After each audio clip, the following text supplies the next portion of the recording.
the term iman, that's the term that the Qur'an uses throughout. And iman, which in English is belief, faith, something like that. And it's everywhere. And I can just give you the word iman and its derivatives. Before I came here, I looked at the index, the online index of the Quran. Iman appears, the word iman itself appears 41 times in the Quran in 21 surahs. Its derivatives, amana or amanna, it appears 205 times in 23 chapters. Another derivative, yu'minun, appears 130 times in 48 surahs. Another derivative, amanu, appears 200 times in 31 surahs. Mu'min and mu'minun appears 200 times in 47 surahs. So you can see that gives you an idea of how pervasive the word is. And because the Quran is about iman, it's about faith, it's about belief. And so we will start with Surah Al-A'raf, a passage in Surah Al-A'raf, chapter 7. It's one of the most intriguing passages in the Quran. We'll start with that, and then we'll continue on to different aspects of faith and iman in Allah, and then we will conclude with the attributes of Allah. How do we conceptualize Allah according to the Quran? So that's what we're going to do. This is one of the amazing passages in the Quran, and I'll read it in Arabic, and then we will look at the translation. وَإِذْ أَخَذَ رَبُّكَ مِنْ بَنِي آدَمَ مِنْ ظُهُورِهِمْ ذُرِّيَّتَهُمْ وَأَشْهَدَهُمْ عَلَى أَنفُسِهِمْ أَلَسْتُ بِرَبِّكُمْ قَالُوا بَلَى شهدنا أن تقولوا يوم القيامة إنا كنا عن هذا غافلين أو تقولوا إنما أشرك آباؤنا من قبل وكنا ذرية من بعدهم أفتهلكنا بما فعل المبطلون وكذلك نفصل الآيات ولعلهم يرجعون. This is the English translation. And remember or mention when your Lord brought forth their offspring from the loins of the children of Adam. He thus called upon them to bear witness about themselves, to bear witness. Am I not your Lord? To which they answered, Yea, indeed we do bear witness thereto. Lest you say on the day of resurrection, Verily we were unaware of this. Or lest you say, Verily it was but our forefathers who, in times gone by, began to ascribe divinity to other beings beside Allah. And we were but their late offspring. Will you then destroy us for the doings of those inventors of falsehoods? And thus clearly do we spell out this message, and we do it so that they who have sinned might return unto us. This is just an amazing passage where Allah gives us this scenario of Him taking everybody who's going to be born on earth, all human beings. And again, it's hard to even imagine. So Allah takes everybody, you and I, everybody who's sitting here, and those who will come after us, and those who were before us, everybody all at once, and says to them, I want you to bear witness that I'm your Lord. And then it continues to say that, so that you won't have any excuse later on that it was our forefathers who misled us. So, if you think about it, there are all kinds of thoughts that will come to your mind. So I will share some of those with you. So it clearly is telling us that something inside us, something innate, something that's part of our nature, to seek Allah, to recognize Allah.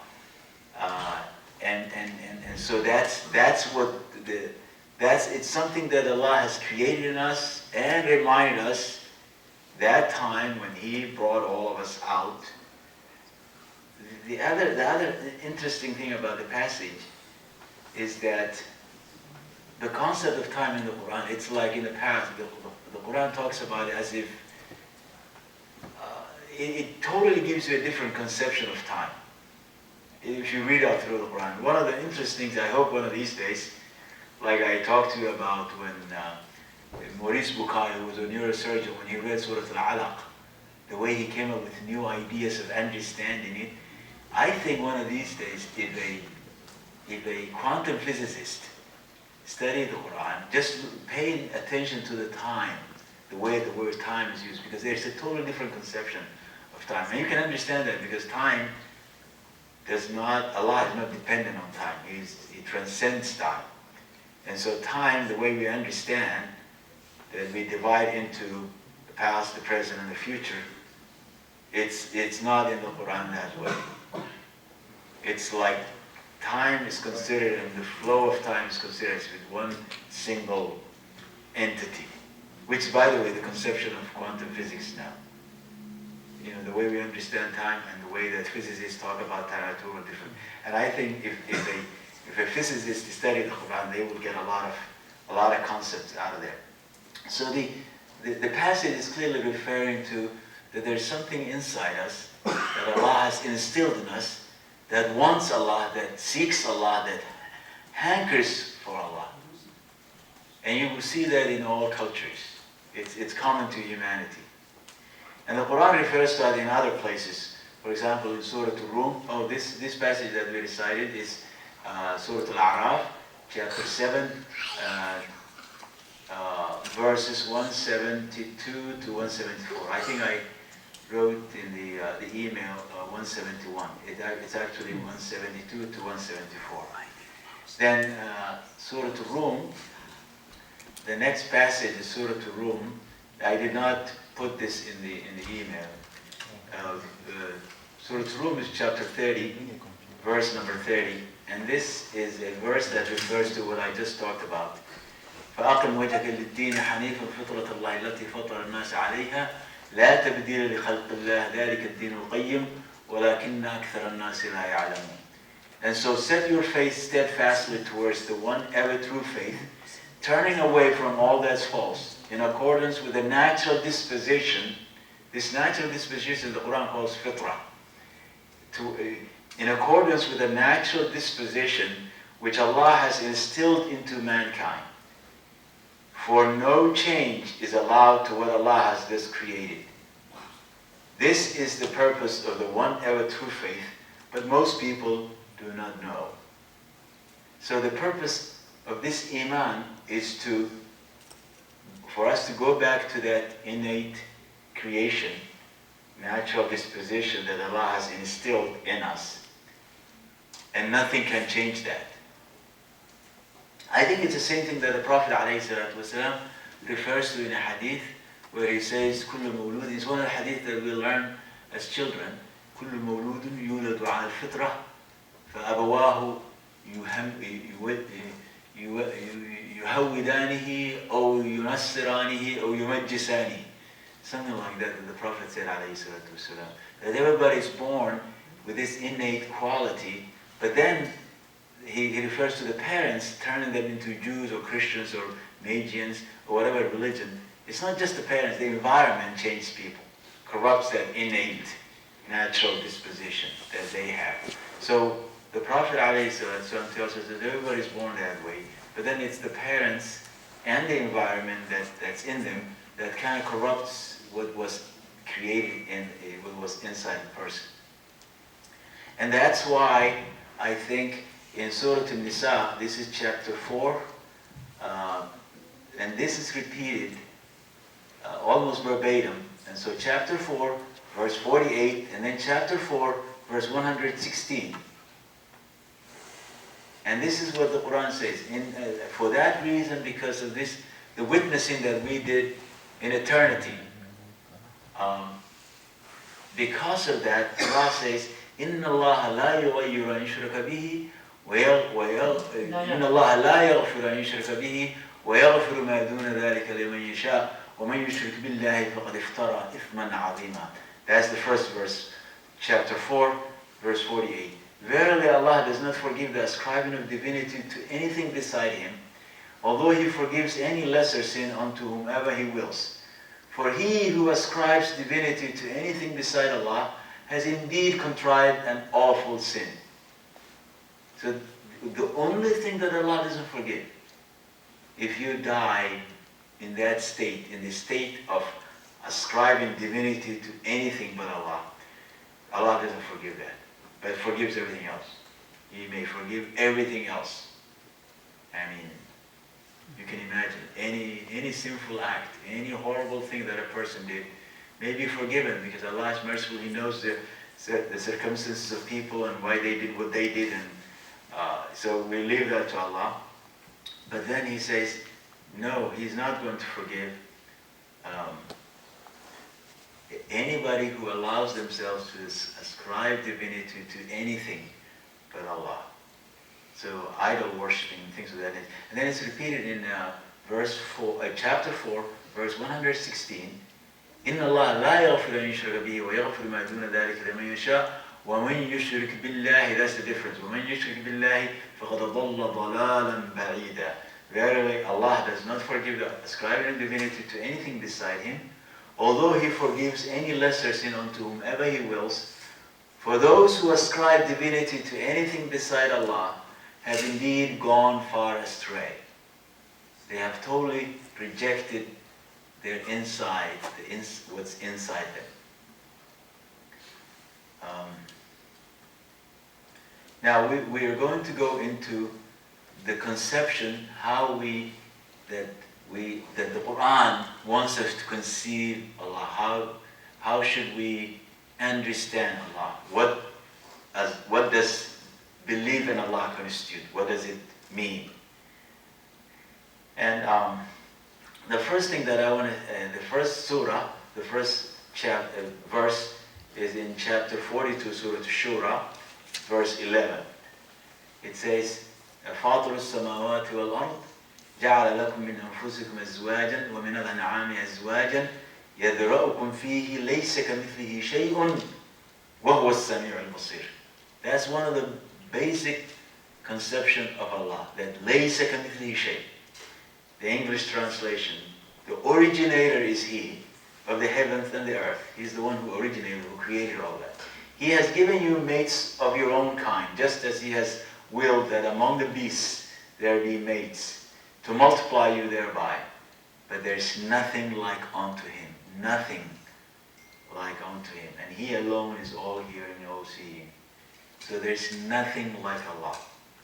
So the concept that's common in the Western culture, in the Western civilization, that God created us humans in His image, that's one of the Christian conceptions, that God, and the Jewish conceptions, that God created humanity, human beings, in His image.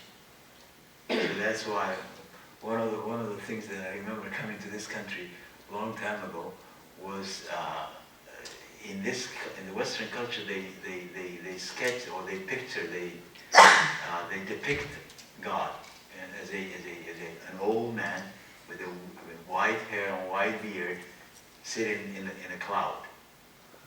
That's how, and you see in this, sometimes they depict, and for that reason, they don't have any problem, or I guess maybe some people would have problem, they don't have any problem somebody playing the role of God. You know, Bruce Almighty, you see the movies, Bruce Almighty, Morgan Freeman plays God in one of the movies, I don't know which. So that's normal, well, maybe I shouldn't say normal. It's Hollywood, I guess. Hollywood takes a lot of liberties. I think religious people would not agree with that. But again, it's the overall culture that, can you imagine in the Muslim world somebody playing God in a movie? We don't even allow anybody to play the Prophet alayhi salatu wasalam. Forget about somebody playing God. Now, in the Qur'an, so nothing is like Him. Nothing that comes to your mind. But at the same time, when we say, and this is really important for people to understand, when we say He, in the Qur'an uses He and we. When God speaks, He either says we, or He speaks about Himself in the third person, He. These are all limitations of the human language. It's not gender doesn't apply to God. It just doesn't apply to him. So this is just the Arabic language allows him to be called he. Maybe if Arabic had it, he would be called it, although it is kind of demeaning. So when we say he or we, the royal we, the Quran uses often the royal we, not that he's multiple or that there are many of him, but that in English it's called the royal we, which means that kings do not say I, they say we. And in Arabic it's the same way. So gender doesn't apply to God. The concept of gender is just limited to us. We cannot impose it on him. We cannot say it's a he, or the way that some people commit blasphemy here.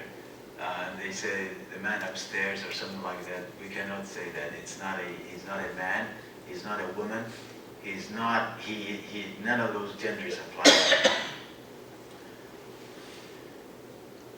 So, but we need to keep in mind, regardless of how people conceive God, whether the Christians or the Jews say that he was created in our image, or we were created in his image. See, that doesn't, regardless of how we conceive God, that doesn't change him. He's the same. So it doesn't matter what people believe. He's independent of people's conception of him. So he remains the way he is. And the Quran gives you a general idea of how to conceive, how to understand God. I guess one of the most important surahs that we recite, and today, at Maghrib time, the brother recited it, alhamdulillah, Surah Al-Ikhlas, where it's a short surah, and every child memorizes it in the Muslim world. Everybody who prays would have to memorize it, because it's one of the, it's a lazy way out when you're, praying. It's one of the shortest surahs, but it's also, and for that reason, Surah Al-Fatiha, which is repeated at least 17 times. Inshallah, one of these days we'll talk about Surah Al-Fatiha, the opening chapter of the Quran.